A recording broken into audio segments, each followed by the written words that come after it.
윤석열 정권이 대부분 정치를 잘 모르는 사람들이 대통령실에 있어요. 어차피 정부가 정치에 노련한 사람들이 아니에요. 나는 이 당을 30년 지켜왔어. 그런데 윤 대통령은 용병이야. 지금 당대표도 용병이야. 용병들이 이 당에 대한 예정이 있겠나 이 말이야. 근데 해체대로 안 놔두고 겨우 살인하고 그 뒤에 들어온 거는 전부 용병이야. 용병들이 들어와서 당을 계속 망치고 있다. 우리 당으로서는 8년 전에 박근혜 탄핵을 한번 당했습니다. 또다시 탄핵을 당하게 되면 이 당은 한국 사회에서 존재할 가치도 없고 두 번 탄핵한 당이면 당을 해체하는 게 맞죠. 한국 보수 정당은 한 번 붕괴됐다가 살아났는데 이 8년 만에 또 붕괴되고 붕괴되고 괴멸되고. 자, 홍준표 대구시장 최근에 지금 전국 상황과 관련돼서 특히 여당과 관련해서 많은 얘기들을 글로써 하고 있거든요. 그런데요, 오늘 공개된 언론 인터뷰에서 상당히 주목되는 내용들을 말했습니다. 우선요, 윤석열 대통령, 이재명 민주당 대표, 그리고 한동훈 전 국민의힘 대표 모두 비판적, 부정적으로 보는 듯한 이런 내용을 얘기합니다. 화면 보겠습니다. 바로 이겁니다. 자, 윤석열 대통령 탄핵은 정확하게는 탄핵 소추 상인 거죠. 지금 이것은 윤한 용병이 탄핵된 거다. 이런 얘기를 꺼내네요. 보수 탄핵 아니다. 용병 탄핵이다라고 얘기합니다. 그렇다면 약간 뭔가 선을 그으면서 비판적인 입장을 갖는 것 같네요. 그리고요, 이재명 대표는 비리 덩어리. 대통령 되는 거 말이 안 된다. 역시 비판적입니다. 그럼 세 명의 인물에 대해서 다 부정적으로 뭔가 얘기한 것 같거든요. 요 얘기를 함과 동시에요, 다음도 있습니다. 이게 무슨 뜻일까요? 우리 당에 아직 오세훈도 있고 나도 있으니 충분히 대선 치를 능력될 것. 자, 탄핵 정국이 끝난 뒤에 만약에 있을 수도 있는 조기 대선, 이거에 대한 얘기인 거잖아요, 지금요. 그러면서 오세훈 서울시장도 있고 나도 있으니 충분히 대선 치를 능력이 있습니다. 우리 당은 아직. 그러면서 그런데요, 과거에 탄핵 대선을 경험한 거는 나밖에 없다라고 강조합니다. 그럼 이건 2017년 상황을 다시 상기시키고 있는 것 같습니다.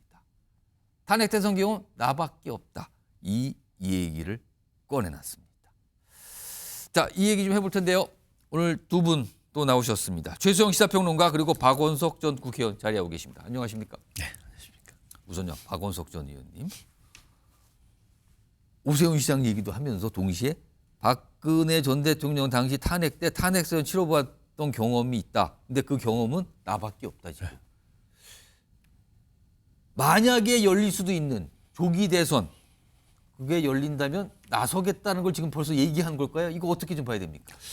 그렇게 봐야 되겠죠. 홍준표 시장께서는 대구시장이긴 하지만 예. 중앙 정치의 각종 현안에 대해서 그동안에 끊임없이 코멘트를 하고 메시지를 내오셨잖아요. 예. 그러니까 저는 대구시장직을 수행하면서도 다음 대선, 조기 대선이 아니라 예. 다음 대선을 겨냥한 정치 행보를 꾸준히 해왔는데 예.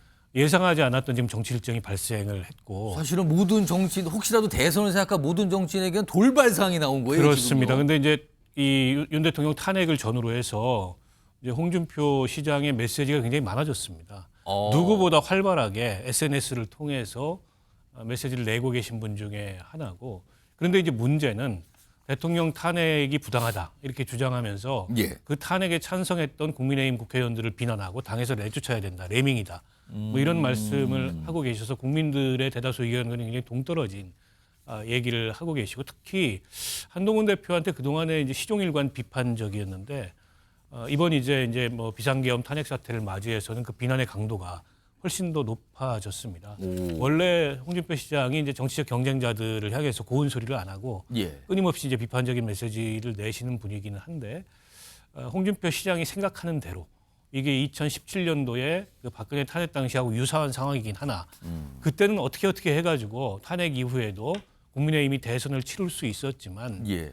지금 이렇게 대통령이 일으킨 위헌적이고 불법적인 계엄, 심지어 지금 수사기관에 의해서 내란죄로 수사를 받는 상황에서 그 문제를 끊어내지 못하고 예. 혹은 그거를 엄호하거나 감싸면서 과연 국민들한테 대선에 나가서 표를 달라고 할 수 있을까 이런 점을 생각해 본다면 예. 지금 홍준표 시장이 마음이 굉장히 급하신 건 같은데 마음이 급한 것과는 달리 지금 국민들의 생각이나 국민들의 마음은 못 읽고 계신 게 아닌가 이런 생각이 들고요. 예. 본인은 어쨌든 그 조기 대선이 열리면 나서겠다 의지는 확고한 것 같아요. 그런데 모르겠습니다. 홍준표 시장이 그동안에 당내에서 이렇다 할 세력이 있거나 또 당내에 무슨 어떤 기반이 뚜렷하거나 그런 분은 아니셨잖아요.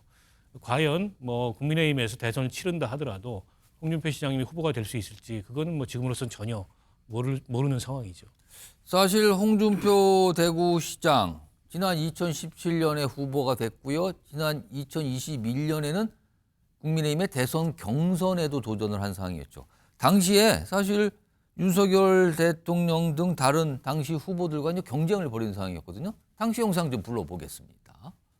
같은 당원을 향해서 망둥이, 상대할 가치 없는 어린애, 바퀴벌레, 연탄가스 뭐 이런 내부 총질 발언하고 그때 그럼 제가 이래 당을 바로잡고 이렇게 세우고 힘들게 할 때 윤석열 후보는 어디에 있었습니까? 문재인 후보 품 안에 있었잖아요. 정말 이런 정신머리부터 바꾸지 않으면 우리 당은 없어지는 게 낫습니다. 세상에 당에 들어온 지 3개월밖에 안 된 사람이 어떻게 그런 오만방자한 말을 해. 철이 없어 그러려니 했는데 이거는 오만방자하기 이럴 데가 없지. 자, 당시에 이제 경쟁자 관계였던 상황의 모습들이죠. 최수영 네. 평론가. 지금 홍준표 대구시장 어떤 생각을 하고 있는 걸까요? 저희 정치 격언에 예. 동남풍이 분다 싶으면 헛것부터 보이는 것이 정치라는 말이 있습니다. 헛것이요. 그러니까 이게 동남풍 이제 그 제갈량이 나오는 적벽대전에 뭐 이렇게 어떤 분위기와 상황이 조성되면은 벌써 마음부터 앞선다는 게 이제 그 얘기를 빗대는 거거든요. 그러니까 지금 벌써 대선 조기 대선의 징후들이 있잖아요. 아직 탄핵은 심리 중에 아직 착수하지도 않았지만. 그러니까 통상 지금 정치권에서는 조기 대선 가능성이 있다 정도로 좀 네. 신중하게들 얘기해요 지금요. 했는데 한 발 예. 나갔어요. 왜냐? 지금 한동훈 대표가 어쨌든 당에서 나갔잖아요. 예. 그리고 홍준표 시장 같은 경우에 지금 탄핵 대선 한동훈 전 대표는 당에서 안 계속 사퇴를 해서 그래서 어쨌든 대표직에 떠났어요, 지금. 떠났죠. 예. 지금의 당이 무주공산이죠. 오. 그리고 지금 보십시오. 이번 대선 이후에, 그러니까 이번 탄핵 이후에 당의 주류가 그 말하자면 똘똘 뭉쳐 가자는 이른바 단일 순혈주의가 지금 좀 팽배하고 있어요.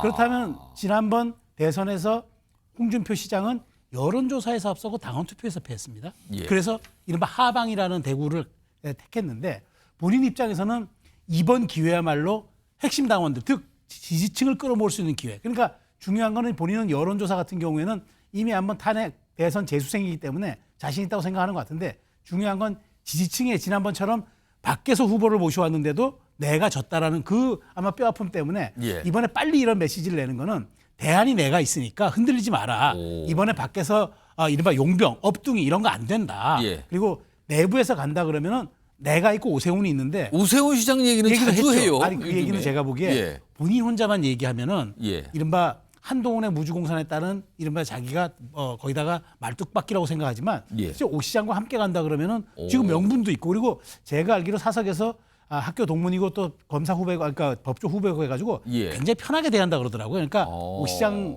정도는 내가 좀 만만하게 볼 수 있다. 아마 그런 것도 좀 깔려 있는 것 같아요. 그런 대학 측면에서. 후배이고 같은 법조인이고 뭐 이렇다 이런 그렇죠. 걸 또 따지는 걸까요? 그래서 혹시? 저는 홍 시장은 이번에 정확한 메시지 하나는 그겁니다. 기선 잡기에다가 여기는 내가 이번에는 확실하게 갈 테니까 예. 우리 당원들 괜히 밖으로 눈 돌리지 마라. 내가 있다. 그 얘기를 하고 있는 겁니다. 자, 그리고요. 이 인터뷰에서 이런 얘기도 꺼내놨습니다. 이거는 이미 지나간 사항이 돼버리긴 했습니다만요. 가을쯤 정도 사항이죠. 8월 얘기가 하고 10월 얘기인데 8월에 홍준표 시장이 윤석열 대통령에게 이런 얘기를 했다 그러죠. 대구시장 관두고 돕겠다. 이원 집정부제 형태로 책임 총리 도입도 한 방법이다. 그렇다면 본인이 책임 총리를 맡겠다는 얘기를 꺼내놨다는 거잖아요. 그리고 10월입니다. 이거 상황을 보니까 박근혜 전 대통령 될 수 있다. 책임 총리 도입, 내각 전면 개편하라. 책임 총리 얘기를 하고 본인이 맡을 의사가 있다는 걸 밝혔다고 오늘 이 인터뷰 내용에서 나오거든요. 박원석 전 의원님. 총리직에 대한 의지가 있었다. 특히 권한을 갖는 책임 총리에 대한 의지가 있어서 시장을 관두고 갈 용의도 있다. 이런 내용인 겁니까? 그럼 지금? 아니 저 소문이 정치권에 없지 않았습니다. 이게 이제 총선 끝나고 나서 예. 이제 개각 얘기가 나오면서 총리 교체 얘기가 나왔는데 예. 마땅한 대안이 없어서 지금 총리 교체를 못하고 결국에는 지금 한덕수 총리가 권한대행까지 가고 있는 상황이잖아요. 예. 그때 정치권에 놓은 소문이 홍준표 시장이 대구시장을 던지고 예. 총리를 맡을 수도 있다. 그러네요. 특히 기억을 돌려보니까 이준석 그 시점에 홍준표 대구시장 이름이 거론이 됐었어요. 아니 이준석 의원 같은 경우에는 뭐 예. 그런 얘기를 많이 얘기를 했어요. 예. 전혀 근거 없는 얘기는 아닌 것 같고 다만 그게 대통령의 의중이나 심중에 있었던 건지 아니면 이제 홍준표 시장이 아마 손들고 자처했던 건지 그건 정확히 모르겠습니다. 지금 뭐 검증할 수 없는 얘기였어. 근데 이제 책임 총리라는 건 아마 윤 대통령 구상 속에 없었을 거예요. 책임 총리는 상당 부분 이제 총리한테 역할을 부여하고 예. 대통령의 권한을 총리가 위임받아서 행사하는 사실 우리 헌정사에 몇 번 없었습니다. 그런 책임 총리는. 예. 근데 이제 윤 대통령이 이제 그런 구상까지 했을 것 같지는 않고요.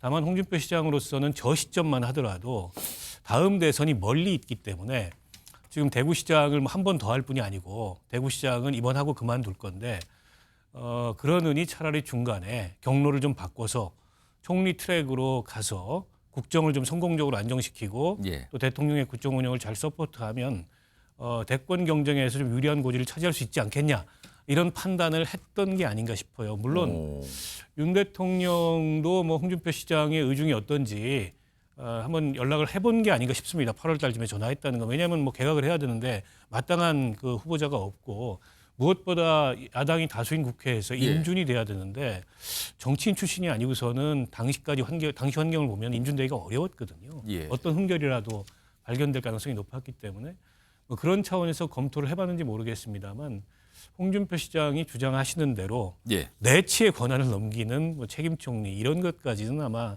윤 대통령의 의중에 없지 않았을까 그렇게 보고요.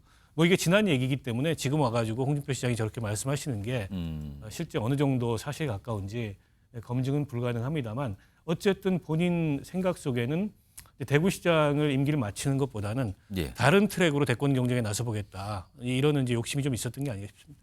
최수영 총무가 보시기엔 조 시점이죠. 8월, 10월인데 책임 총리 일권에 났단 말이에요. 그러니까 대구시장을 떠나서 책임 총리로 갈 의향이 있다라는 걸로 보이는데 저런 얘기가 왜 본인이 저걸 했을까요? 저는 명분 쌓기용이라고 봐요. 저 카드를 던져도 윤 대통령은 절대 받지 않을 거라는 걸 알았죠. 왜냐하면 예. 우리나라에서 권력을 나누는 방식은 이른바 대연정, 그건 야당과 나누는 방식이죠. 예. 그 다음 단계가 거국내각입니다.